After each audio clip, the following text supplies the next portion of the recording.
This is Kreskin, and you know me as the Amazing Kreskin, and I've been, through the suggestion of a number of fans, well advised to reintroduce something I haven't done for about a year or so, and that is including in my repertoire the review of motion pictures. I find this a great opportunity to look over some films that I've never had a chance to see, and some that maybe I don't want to see, but that's a whole nother story. You want my full personal feeling, and that was the message I got. You wanted how I felt about these films. There's a movie which got gigantic success. It came out in 1995, and it's called The Usual Suspects. In the United States and Canada, it received some $23 million. That's a gigantic accomplishment for a production company. But internationally, and get this, it raised $66.9 million. That's outside of Canada and the United States. I finally got to see the movie, and I admire the great success of the motion picture. I compliment the production people on it, and wish them further with reproductions and what have you. But I must tell you, I have to level with you the impact the movie had on me. It turned out to be one of the most violent motion pictures I have ever seen. In fact, I couldn't stand the violence after a while. And I love horror movies, I love ghost stories, I love murder mysteries, motion pictures dealing with wars and what have you. But just this didn't set home with me. It just didn't stay home comfortably. It deals with organized crime, and it spends its life amongst the worst of organized crime. You wonder when they're going to be taken care of or corrected. In many respects, they are by being shot dead right on camera. That's the exciting thing about the movie, because the killings are dramatic in themselves. You have a situation where a ship is going by, not knowing that there are many illegitimate citizens upon it, war criminals, dishonest people, ruthless characters, and somehow the ship stops, it blows up, and most of the people die. The blowing up is a convenient technique used by these criminals, since they'll break into cars, crash through windows, and then empty the supply of gasoline or what have you in the car and burn it to smithereens, killing the people as well. The problem with the movie is the violence just never stops. It starts at the very beginning. The movie's dimly lit, not that closely detailed, although you're close, but it's dark. That's the mood that the movie has created, and as such, the characters speak in very rough language, and there is a new feature to the movie. It starts very early in the first 5 or 6 or 7 minutes of the motion picture.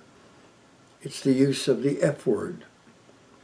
The F word comes into films, into the dialogue, into the communications from time to time. I would say in this one motion picture, there were over 30 uses of the F word in an entire movie. So I can see why, if I went with families and certain groups, I didn't see these kind of movies, because you certainly would not show this to family-oriented people or to people who are earlier ages, what have you. It just wouldn't be part of their makeup. Oh, there is a change of scene in this over 90-minute, almost 2-hour movie. There's a scene where this gal, very attractive, turns to her lover, a ruthless, organized crime, whom you've seen murder multiple people, and she points out that she loves him very, very deeply. It's a very tender scene, and what makes it very special is the 3 or 4.5 minutes are the only thing of this type in the entire motion picture. The movie starts with killing, it continues with killing, and if there's no killing, there is tremendous noise, which after a while just drove me nuts. Doors, when they're closed, they're not closed, they're slammed. People crossing the way in a hallway or what have you, getting to the other end, and the doors are closed. And at times, not only do the doors slam, but when you hear someone being taken care of, that they're not on the scene, the explosions are deafening. The screams are deafening. The violence just continues on and on and on. It is one of the most uncomfortable movies I have ever seen in my life. And I think I've seen lots of motion pictures. The movie is busy, it's gloomy, it's badly lit, and as far as excitement is concerned, every few minutes or so, someone is brutally murdered or maybe stabbed, or as they lie in a hospital bed, beaten in the chest so that they die completely.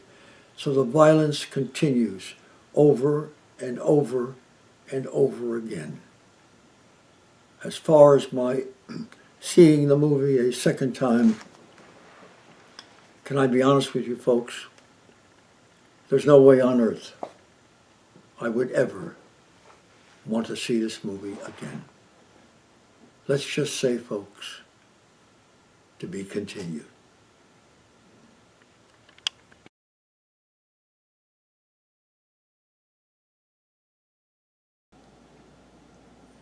You know, I have to tell you, I got to have a second look at the film, The Usual Suspect.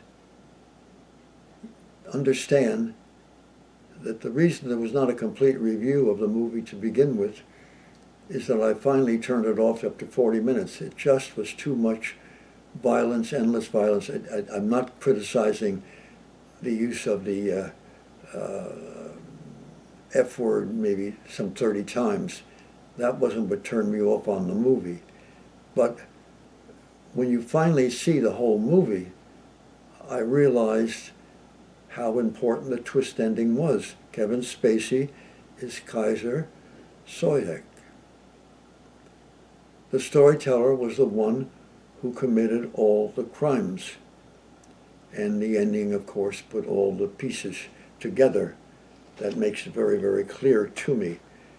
Many critics said that the ending saved the film because of the movie. It was too clumsy and too long, but it adds up in the end.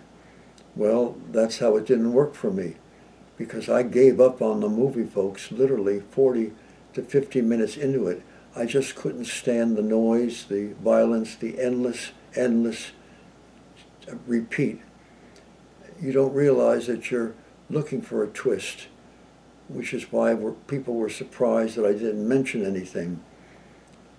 I was recommended to this movie because they wanted me to know if I would see the ending.